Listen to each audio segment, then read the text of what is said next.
এদিকে এই যাত্রায় ঢাকা ময়মনসিংহ মহাসড়কের গাজীপুর অংশে যান চলাচল স্বাভাবিক রয়েছে। মহাসড়কের নিরাপত্তায় কাজ করছে পুলিশ ও স্বেচ্ছাসেবক শিক্ষার্থীরা। ঢাকা ময়মনসিংহ ও ঢাকা টাঙ্গাইল মহাসড়ক দিয়ে মানুষ বাড়ি ফিরছেন।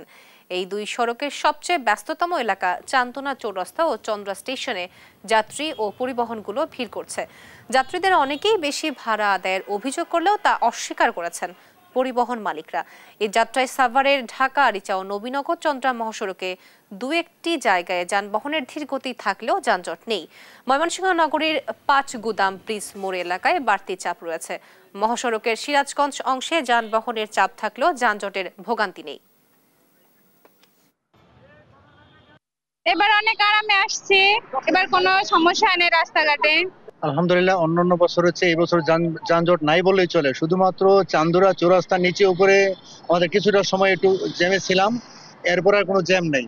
যেহেতু আজকে সর্বাধিক গার্মেন্টসগুলি ছুটি হয়েছে, একসাথে 2টার পরে থেকে প্রচুর যাত্রী তাদের পরিবহনের জন্য তারা অপেক্ষা করছে। আমরা নিরলসভাবে সবাই মিলে সর্বোচ্চ চেষ্টা করছি এবং মহাসড়কে তেমন কোনো যানজট নাই।